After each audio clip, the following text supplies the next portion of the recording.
Foodworld Limited Q3FY23 earnings conference call. As a reminder, all participant lines will be in the listen-only mode, and there will be an opportunity for you to ask questions after the presentation concludes. Should you need assistance during the conference call, please signal an operator by pressing star then 0 on your touchtone phone. We would like to remind you that certain statements made by the management in today's call may be forward-looking statements. These forward-looking statements reflect management's best judgment and analysis as of today. The actual results may differ materially from the current expectations based on a number of factors affecting the business. Please refer to the safe harbor disclosure in the earnings presentation. I now hand the conference over to Mr. Chintan Jajal.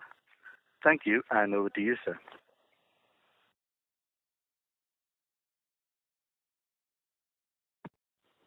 Thanks, Vivian. Welcome, everyone, and thank you for joining us on the Westlife Foodworld earnings conference call for the third quarter ended 31st December 2022. I am Chintan Jajal, lead IR at Westlife. From the management team, I have with me Mr. Amit Jatia, Vice Chairman, Ms. Smita Jatia, Managing Director, Mr. Saurabh Kalra, Chief Operating Officer, Mr. Akshay Jatia, Executive Director, and Mr. Saurabh Bhudolia, Chief Financial Officer. We will kick off today's conversation with Smita sharing her thoughts on overall business progress and outlook. This will be followed by Akshay taking us through operational, financial, and strategic highlights. Post that, we can open the forum for questions and answers. We will be referring to earnings presentation and financial releases available on the stock exchange and the investors page of our website. With that, I now turn the call over to Smita. Thank you. Thank you, Chintan. Hello, everyone. On behalf of the entire Westlife Foodworld team, I wish you all a very happy new year and thank you for participating in the call today. I'm happy to report that Westlife Foodworld has once again delivered and consistent results. We are able to produce another steady and profitable quarter thanks to the ongoing implementation of our strategy. Backed by the festivities, customer sentiments remain stable and we witness sustained momentum in the quarter gone by.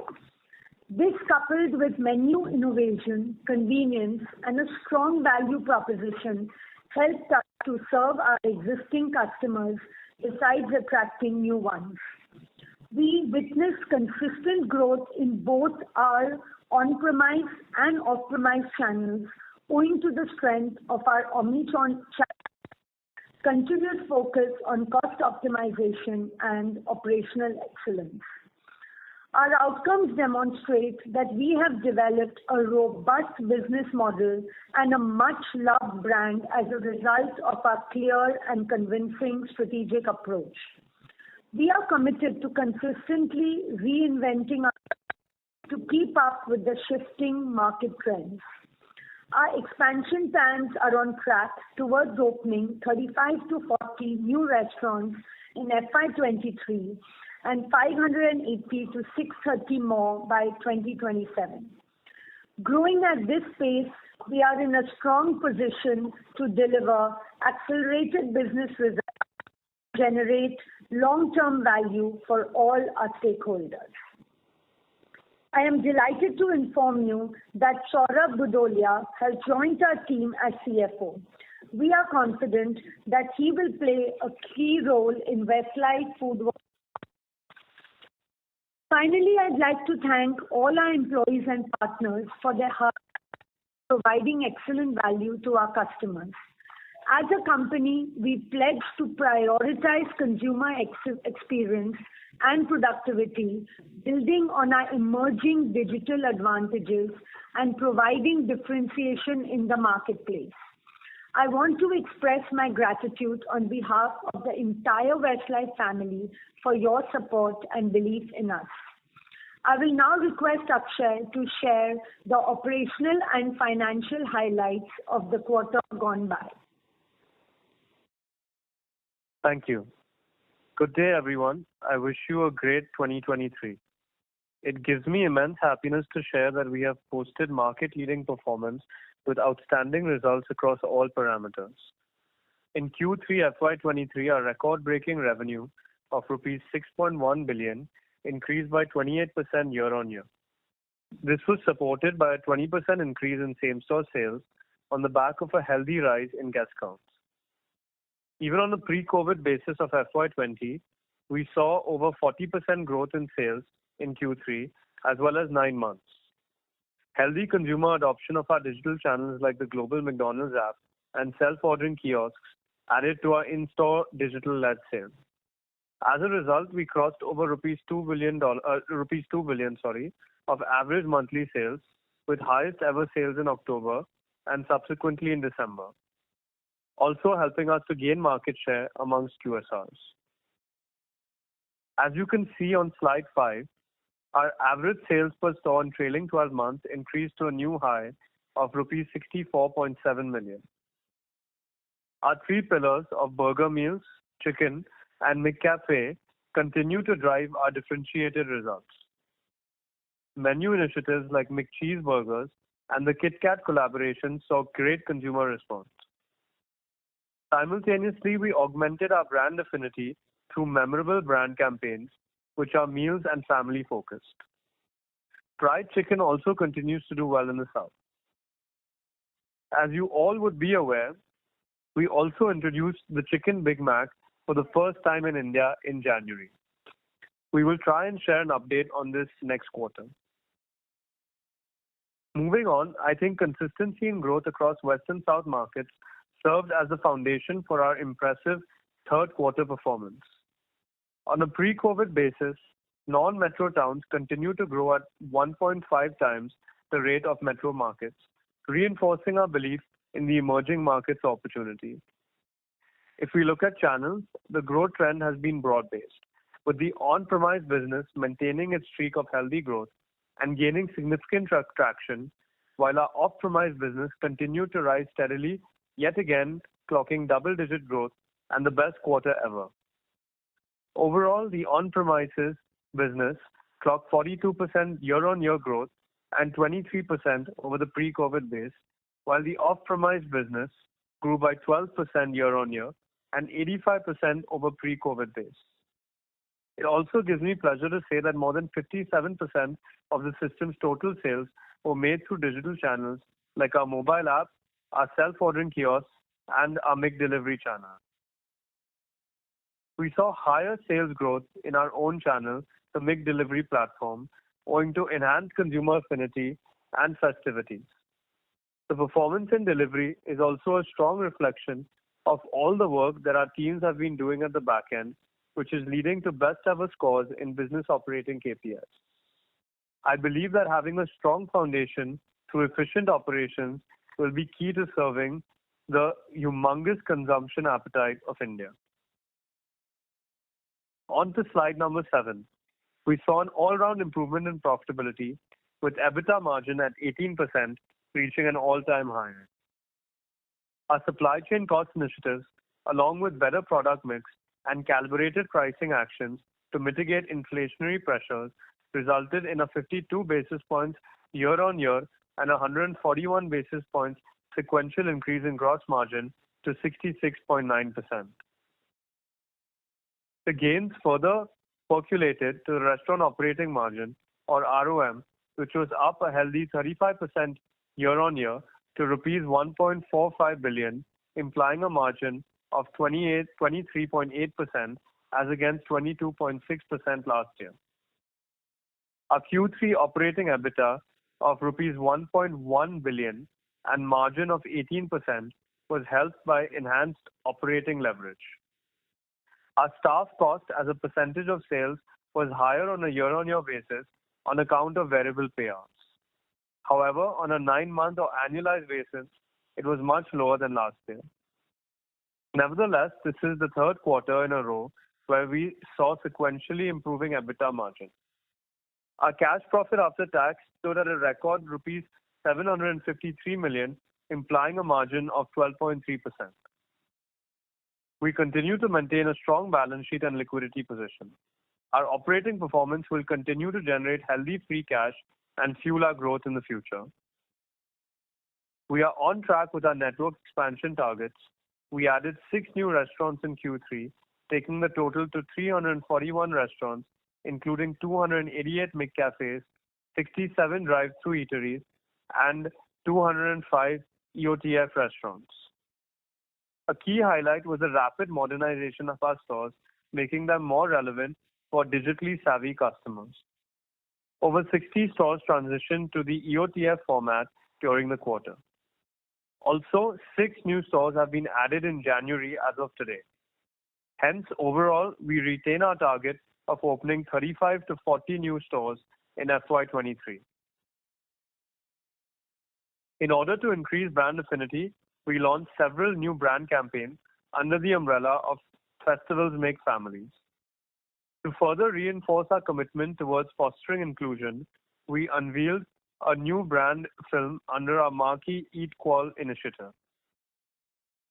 As you may be aware, as a milestone event, we charted our 5-year strategic growth path and unveiled our Vision 2027 in December. And we remain committed to achieving these goals guided by a well-defined strategic growth framework. With that, I now hand over the call to the moderator and open the forum for your questions. Thank you. Thank you. Ladies and gentlemen, we will now begin the question and answer session. Anyone who wishes to ask a question may kindly press star 1 on your touch-tone telephone.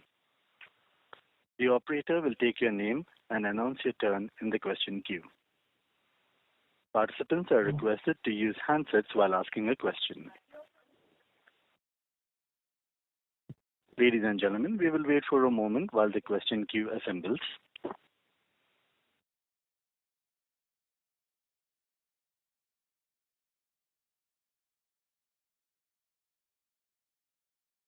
The first question is from the line of Latika Chopra from JP Morgan. Kindly proceed.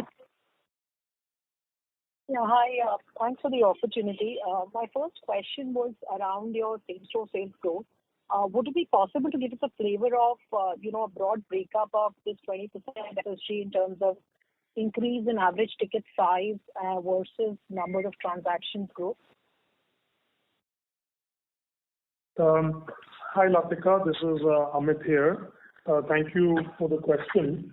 As you know, we don't break up the guest count and average check, but I can tell you that there was robust growth in our guest count as well that kind of led to this growth in sales. Largely driven by guest count. It was largely driven by guest count. Sure, Amit. Thank you.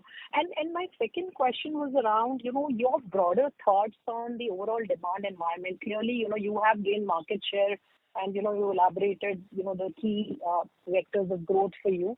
But any broad color on how you are sensing the market growth for QSR and incrementally any comments on consumer behavior, in terms of up trading, spends, frequency of consumption. Are you worried about, how inflation is affecting the consumer walk-ins into stores? Sure, Radhika. I mean, as you know, I've fortunately been consistent over the last 10 years. Of course, we've seen all the ups and downs, and my philosophy is that all times are good times. I do hear about the environment getting tougher and so on all the time, but essentially my philosophy is that we are very, very entrenched with our long-term strategy. And essentially, as I feel we've done in the last 3 or 4 quarters particularly, that strategy has played out and connected extremely well with the consumers. And even if we look at sort of the informal eating out market, visit growth, etc., even on, say, account of the visit growth, our share has been higher than that. So I feel that even if, suppose, the environment does get challenging, we are very confident that our strategies are long-term in nature and we should be able to navigate that. That's at least how we see it. We are not worried, but we are always alert and adapting our strategies, our tactics, I would say, to adjust to the environment. Sure, Amit, and I don't know whether you will give me a specific answer to this, but what I wanted to know was on your delivery sales today, even if qualitatively, is the revenue coming from your own app higher than what you derive from aggregators? No, currently the aggregator demand is higher than our own app, but our own app is growing quite well. We have, as we've said in our report as well, between the 22 million customers downloads now, and the number of active users is increasing month on month. But it is dominated by third-party aggregators even today. All right. Thank you so much, and all the best. Thank you, Lavika. Thank you. The next question is from the line of Avi Mehta from Macquarie. Kindly proceed.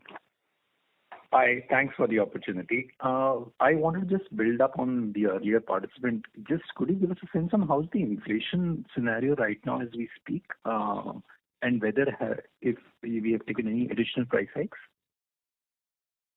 Sure, Avi. We did take a 2% price hike in October, which we sort of mentioned in our earnings presentation. In terms of inflation, it is definitely much better than what it was before. And I feel that even though inflation had peaked a couple of quarters ago, I think because of our long-term supply chain methodology, our pricing protocol, we were able to navigate that quite well. And currently, we are not seeing very high pressure on commodity prices. Okay, perfect. The second bit, I just wanted to kind of check on the store addition bit. Now, I do hear you have added almost about 17 plus 6, close to about 23 odd stores in the 10 months till Jan. But the guidance that you give out, is this more, I should look at this more as a target that we look at internally, and we are not kind of, we're looking at reaching that, may not be March, maybe April, but that's the broader philosophy, or how should I kind of look at this? I would love to hear your thoughts. No. As we maintain, I think again, over the last 10 years, if we maintain something, we tend to deliver that. So we are quite confident of between 35 to 40 restaurants this year. As you know, we've opened 6 restaurants already in January.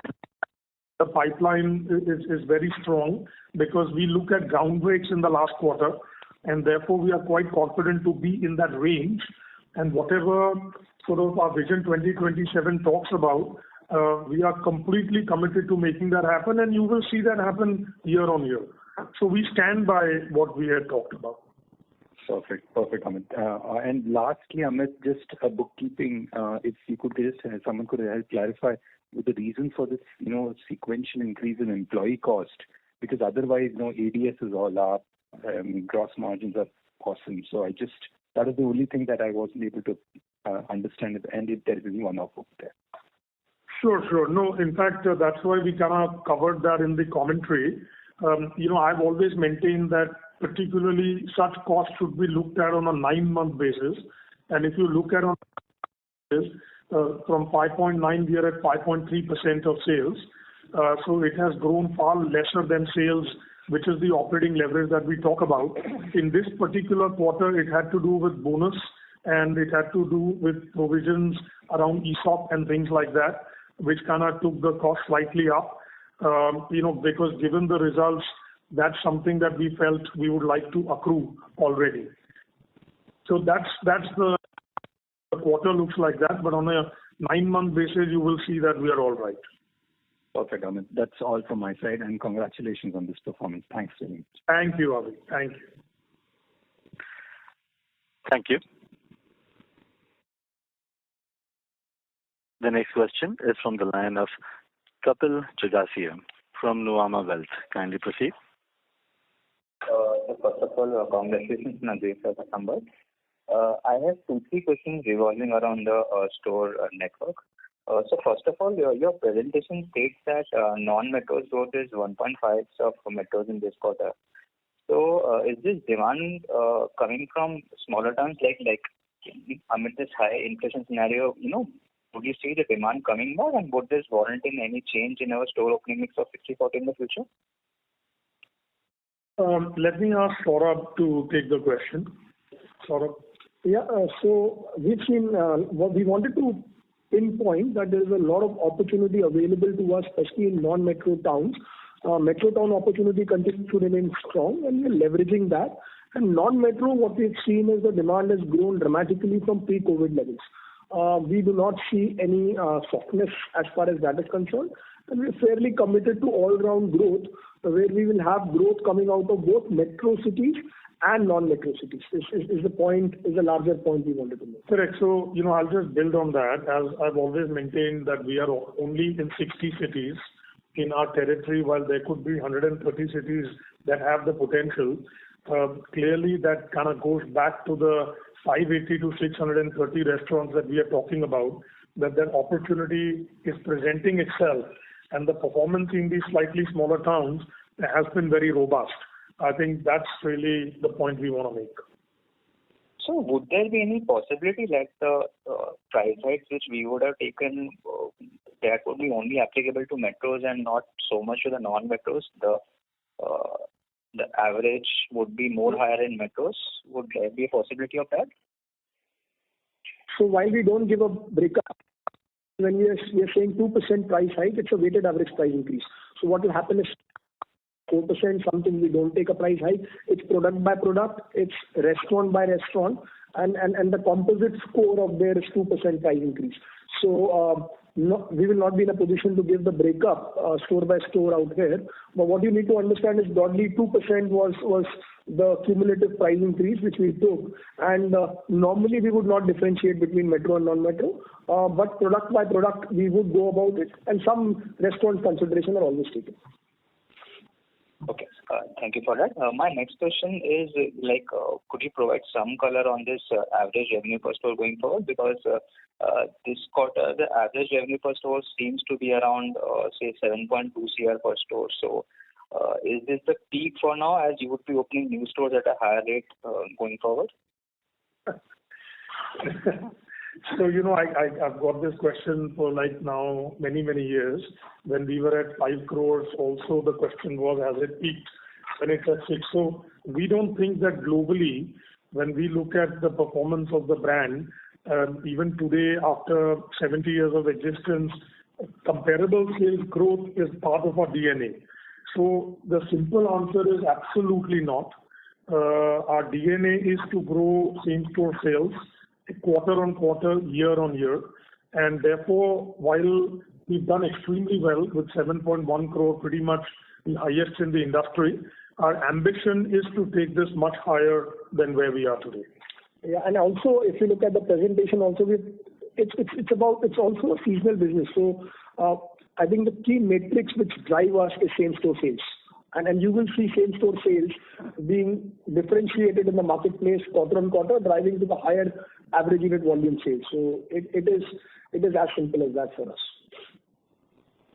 Thank you. That's quite helpful. Just last one from my side, could you provide some color on this closed restaurants during the quarter? These were in metros and non-metros, and were they profitable at the operating level? I guess that's it from my side. Just as last question. So restaurant closure happens due to multiple reasons, primarily actually 3 reasons. Our term is expired, or there is an infra or something has happened around the visibility, trade area has shifted. For example, one of the restaurants we shut down is Chennapatna, which was in Bangalore-Mysore highway. Now all of a sudden the highway has changed, it's a new highway, and there is no way you can reach a restaurant. So we had to shut down. In another case, there was the restaurant, the trade area has shifted. So that's how we do it. 2 stores for the entire year is actually not even 1%. So we don't even talk about closed restaurants. We believe in opening restaurants. I think you will continuously see our total number of stores growing substantially. We do not like closing stores unless and until it's beyond on reasons beyond our control. So that's how I look at closures. Sure. Thank you for all this. All the best. Thank you. Thank you.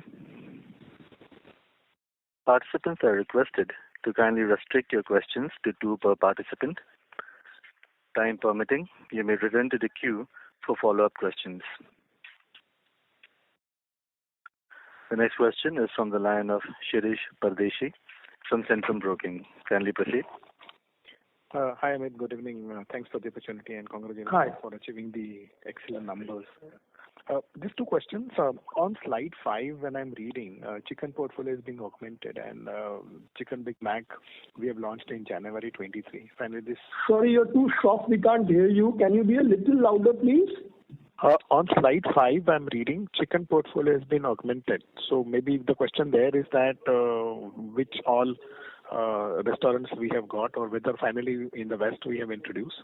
And the second question on Chicken Big Mac, which was launched in January. So how many stores we have rolled out of this, primarily in the western part of the country? So McSpicy fried chicken wings are actually available in Hyderabad and 3-4 restaurants in other places. If you look at Chicken Big Mac across the system, which means across all restaurants. So this 245 is price which is universal everywhere? Sorry? The what? The price? Yeah. Yeah, I mean, it should be about that much. I mean, there are some differences. It might be a rupee, 2 rupee difference here and there. That's about it. Broadly, there's that, 245, whatever the price is. Yeah. Okay. And my second and last question on the EOTF, which is slide 12. Can you provide, now we have got 205 EOTF stores, some quantitative numbers just for the sake of how this number is driving, whether footfall is coming or it's because of our ADS is growing or something, some convenience which is definitely is working. So maybe quantitatively if you can back up. Yeah, sure. I mean, we don't share details around each platform. The important thing is that the customer experience is differentiated. And again, the way I would like to say is if you Google customer reviews around experience of the future stores, the answer lies right there and then.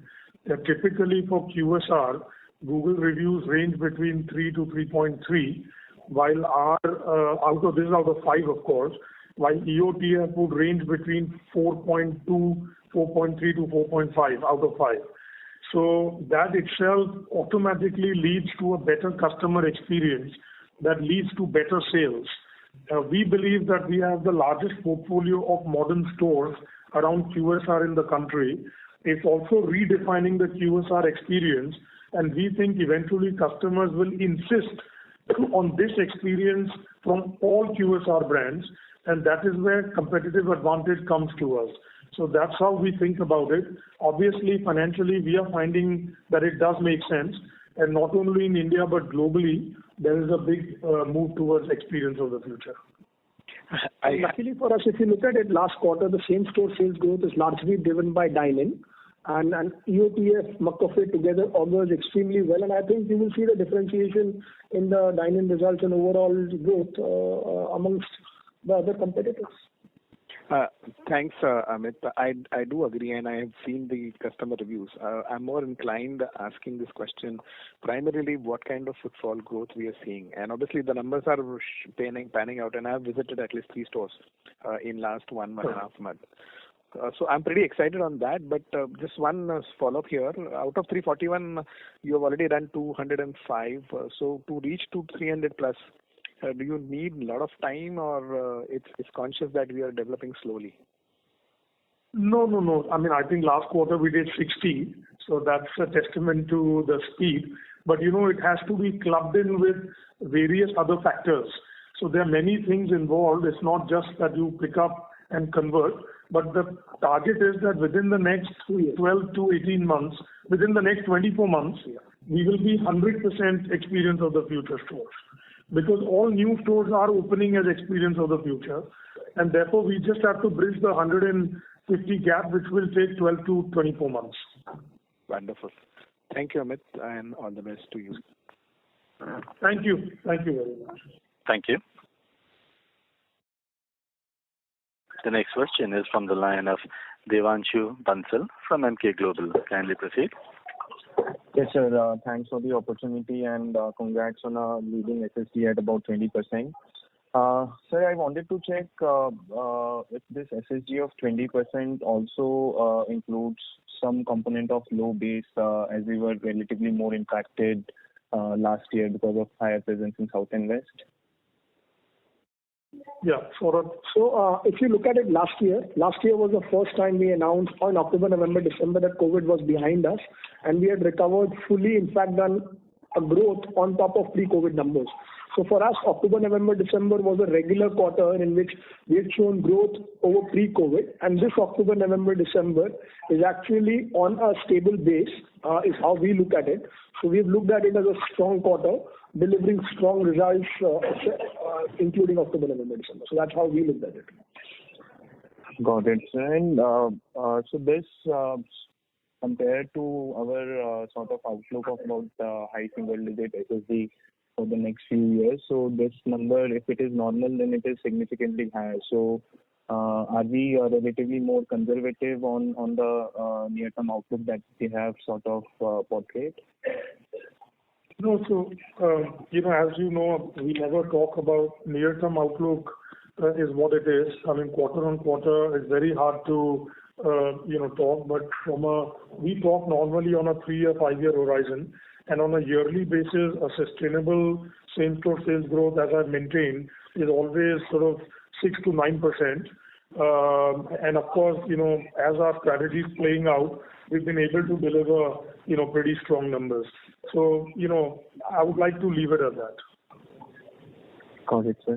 And gross margin performance was also, I would say, quite strong at about 67%. So I wanted to check if Q3 particularly has any seasonality in terms of better gross margin, or it is a good base to consider for quarters coming ahead. I mean, I always look at every number from a consistency point of view on a 9-month basis, because quarter on quarter there are differences that happen, and therefore, if you want a better, the trend is looking all right because inflation's been okay as well. But I would look at the 9-month data to sort of build anything for the future. Got it, sir. These were the questions from me. Good luck for the coming quarters. Thank you. Thank you so much. Thank you.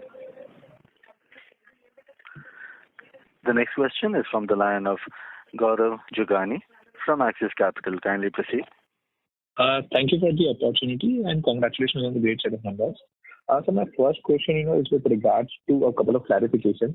One, the target of 35 to 40 stores, is that on a gross basis or a net basis? That's on gross. Gross. Okay. And so this the chicken Big Mac that we have launched, so is this a limited launch? Because few newspapers that we read, was referring to this as a limited period launch. So I mean, this would be. Sorry? It is a limited time offer. Sorry. Yeah. Okay. And so the last final question, is with regards to the store additions. I mean, we are seeing, aggressive store addition in Q4 now. Going by the numbers, we will be opening somewhere around 18 to 20 stores for Q4. So do you think this in any way, could in a short term impact the AUVs? Because the new stores generally would, come with a drag. So anything on this front, if you can highlight, how the new stores are performing versus the system average or any color on this? I mean, generally, I feel, now that we've operated for over 25, 26 years, in the past also on a smaller base, if you open 30 restaurants, that is quite a bit of addition. So we are very careful and we do a very methodology in which we open new stores. So I feel that what in terms of 6 to 9% same-store sales growth is what we will intend to deliver. And the way we plan new stores, there is a lot of opportunity in smaller towns.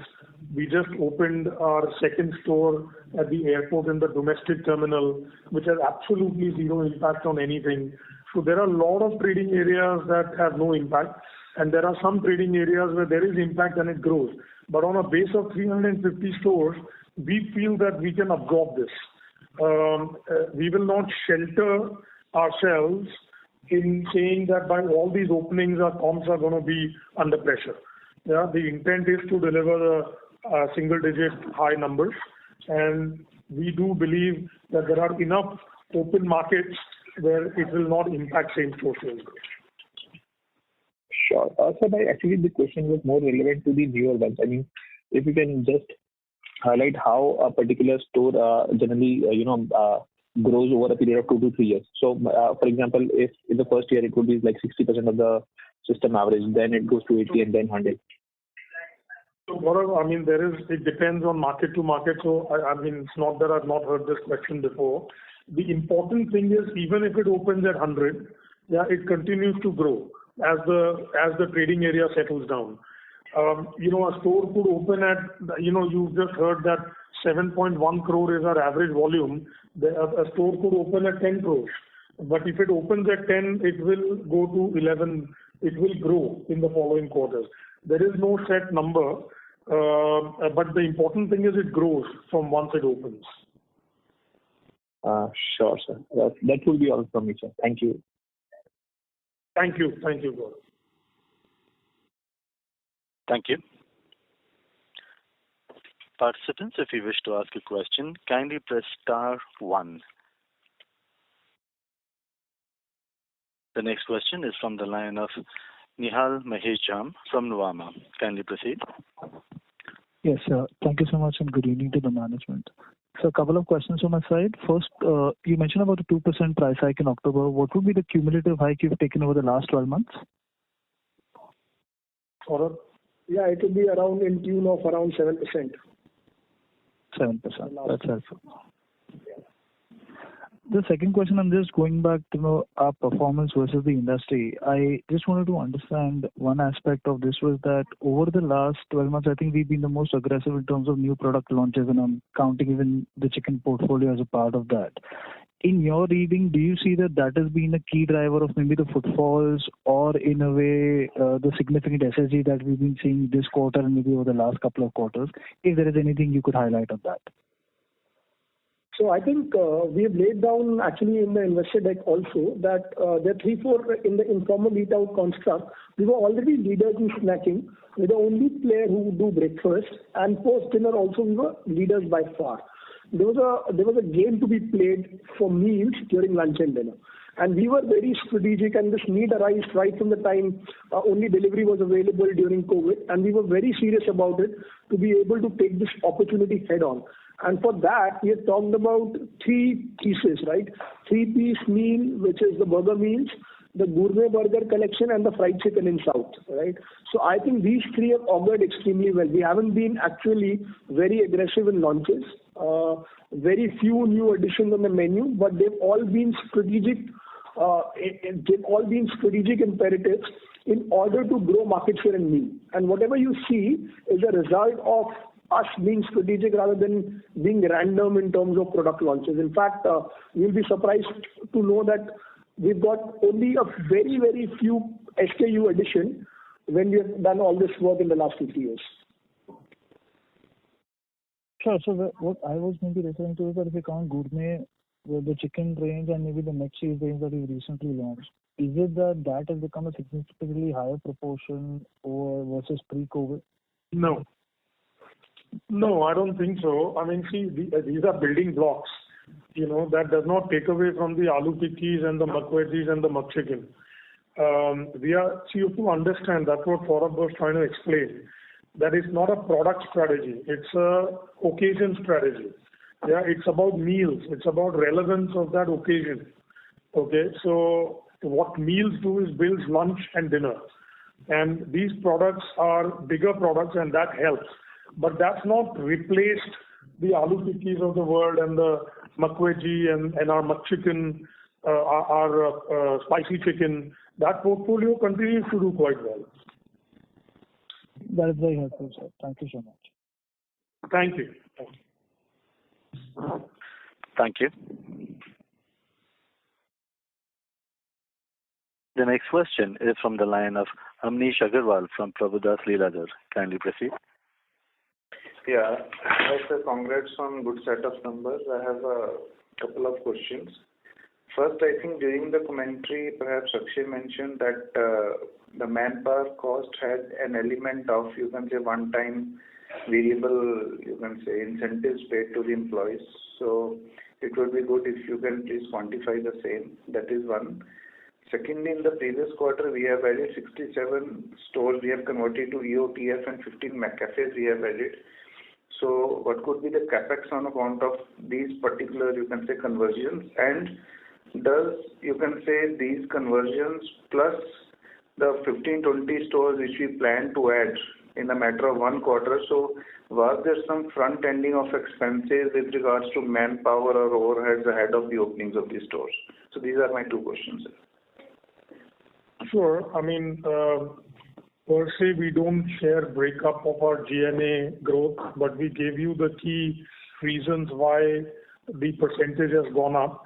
Again, if you look at 9 months, which is the more, bigger base and the right way to look at it, the numbers look all right. So unfortunately, we are not going to be able to break up the bonus factor and all of that. Similarly, on capex, as we've said, that we do in fact now generate some free cash flow as well. Typically, the capex is between 150 to 225 crores, of which about 60 to 80% typically goes into building new restaurants. That is roughly how our capex is broken out. Particularly, front ending. The good news is that our net debt position remains very robust. Our net cash debt position. So therefore, even with all these expenses, I think our cash flow has been very strong and we manage that quite all right. And yes, I mean, if you're going to grow stores, we need to ensure that the development team is well built, because taking 25, 30 restaurants to 45 to 50 with the right location, the right quality of negotiation with the landlord takes time. But I think that's manageable within the guidance that we've given in our Vision 2027. I think that we are quite comfortable. We are not concerned that it would take G&A up beyond a point of our management, our ability to manage it. Okay, so that's really helpful. My, you can say, only submission was that in particularly Q3, because Q4 is going to be heavy in terms of store additions. So was there any impact both in terms of, say, other expenses or the payroll due to, you can say, employees being hired and trained for the upcoming stores and some of the overheads? Not to my mind. I mean, what happens is that typically real estate cycle is 12 to 18 months. So for the opening in the next quarter, this quarter is not impacted. Maybe 9 months ago, 10 months ago, it could have impacted. So last quarter has no bearing on the next quarter. Because, the construction cycle is 60 to 75 days. So if you are not in construction already, it's not going to open. So you can't just hire in the quarter. Okay, sir. Thanks a lot. Thank you. Thank you. The next question is from the line of Sabyasachi Mukherjee from Centrum PMS. Kindly proceed. Yeah, hi. Thanks for the opportunity. 2 questions from my side. First one, you mentioned you had a total price hike of 7% if I compare last year same quarter to this year same quarter, almost 7% of price hike. I believe out of the 20% SSG growth, there would be some portion of effect from the premiumization happening through gourmet burgers and the chicken portion. So what would that amount to be in terms of percentage, if you can highlight the thing? So firstly, we don't break up the 20% component. Also, math does not work where you've taken a 7% hike and 7% is out of the 27% is your price increase. It doesn't work like that. There is a rebalancing that happens, and therefore, it's almost impossible to predict. The important thing is, I think, as I mentioned in the first question, that our growth has come on the back of robust guest count growth. And that is the important thing, because our strategies are working. We talked about the meal occasion. We are already leaders in snacking and other day parts, and the meal occasion is resonating with the consumer because the products are now relevant for the meal occasion, and that is what is driving footfalls into McDonald's restaurants in West and South. It is aided by McCafe, it is aided by Experience of the Future and the modern restaurants that we have, and everything together plays a part. That is how at least we see it.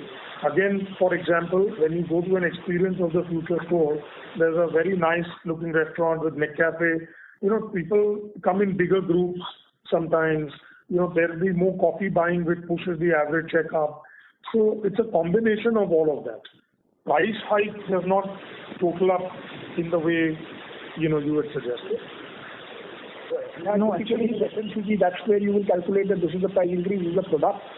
For us, it's customers coming in, and sometimes they would buy something, else. So price increase doesn't necessarily flow into the sales or average check as an exact formula. That's not how it goes. So the reason why I'm asking where I'm coming from is, if I go back and to a commentary of 6 to 9% kind of a steady state SSSG growth that you see in the medium to long term, that 6 to 9% should come from, in my sense, 5.5% kind of a inflation trend that we see in India, and the rest probably 3-4% coming from the volume part. So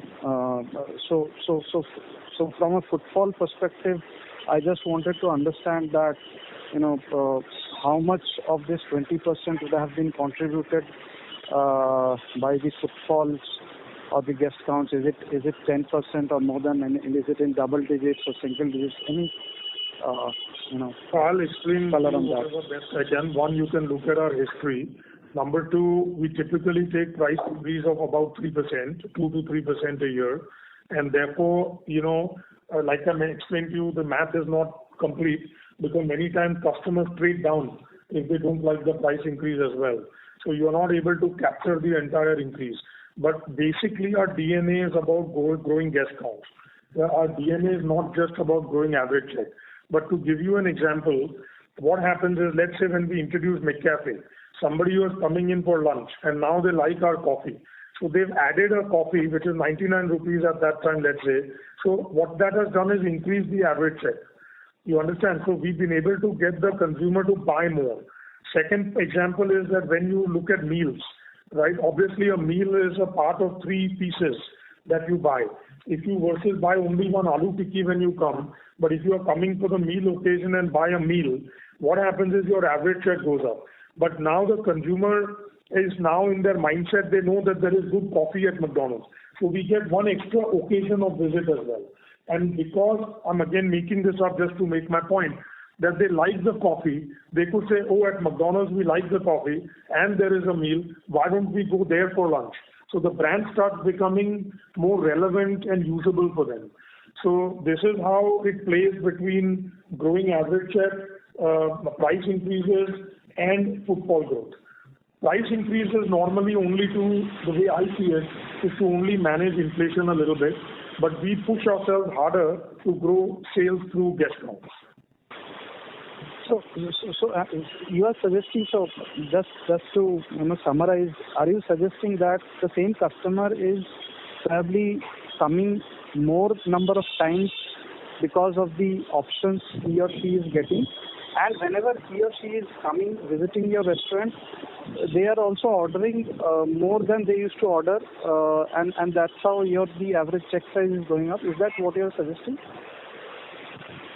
Sabyasachi, you're not suggesting anything. It was just an example for you to understand that our business is a little different from how retail would evaluate it.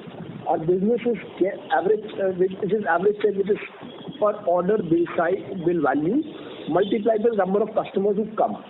What we are saying is, in the last quarter, this was majorly driven by not by value increase per average ticket size, but was driven through the guest count or footfall, as you call it in your language.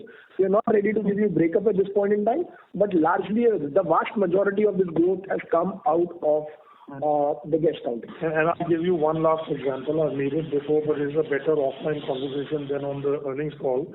But what happens is earlier, let's say you wanted to have a cup of coffee, right? And you, before McDonald's had McCafe, there was a McDonald's, a Cafe Coffee Day and some other brand. McDonald's would not come in your consideration set. Now McDonald's comes in your consideration set, so you get that extra visit. So I think we can take this offline, but essentially I tried to explain that it's a mixture of everything. Understood, sir. Very clear. Second question, your point towards the market share gain.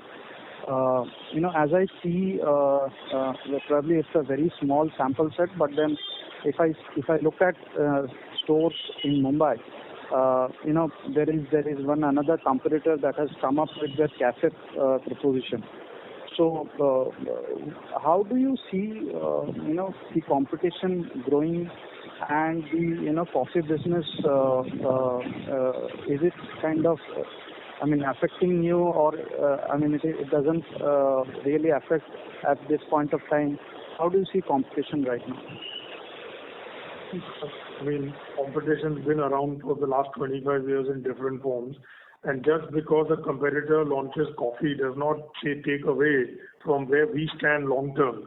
And essentially our results speak for themselves quarter on quarter. So, just because we do coffee does not mean that we'll hit somebody else. And just because somebody else does coffee does not mean it's going to take us away from where we are. Saurabh can take it more clearly, but to my mind, our results speak for themselves. Yeah, so to me, it's about what focus one company has. I think as McDonald's, being the global leader, we always focus on our consumer. We saw the need of McCafe back in 2014. That's when the first McCafe was launched. To today, we are talking about conversion of EOTF almost close to 100%. So to us, it's about following the consumer. We don't get very bothered about what competition is doing. In fact, to us, it's also a testament that people are following what we are doing. So right now, we see where the consumer is. There's a meal category, there's a meal play which we want to do, and then it's auguring quite well for us, giving us substantially differentiated results, and all the best to everybody in the marketplace. Last question, if I can squeeze in. If I look at a long-term trend of McDonald's, Westlife, let's say last 8 years, 9 years data, FY15, FY16, to 9 months, FY23. So now and if I were to kind of annualize the average sales per store of the 3Q number, it is somewhere around 7 crores. And out of that, 60% is dining, so roughly 4 crores is dining, and balance 3 crores is from delivery.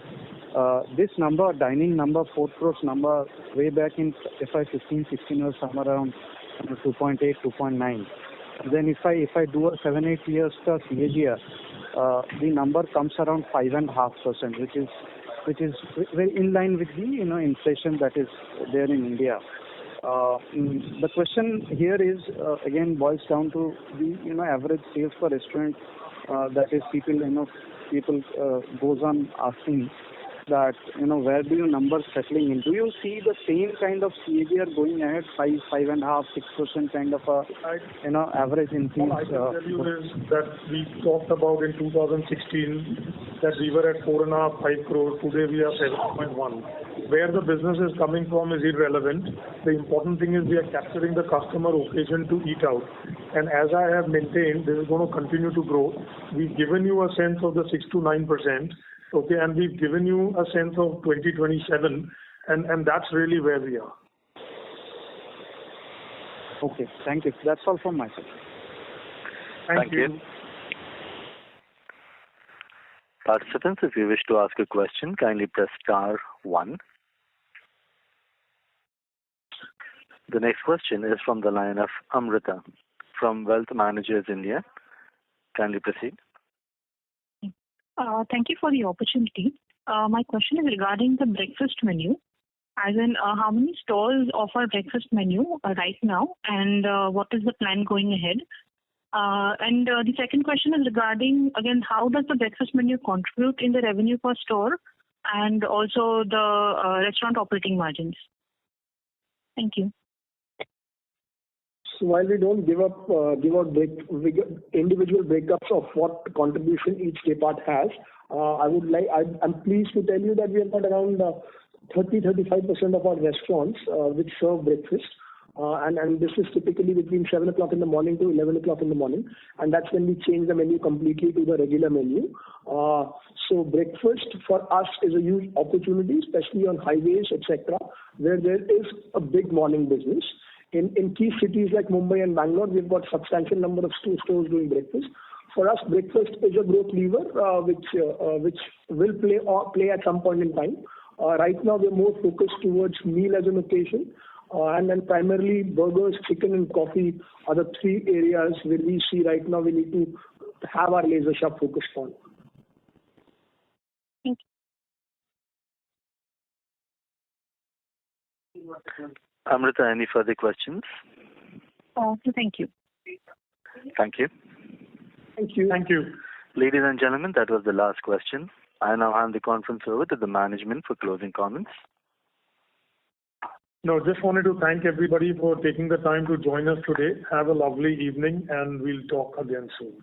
Thank you. Thank you. Thank you. On behalf of Westlife Foodworld Limited, that concludes this conference. Thank you for joining us. You may now disconnect your lines.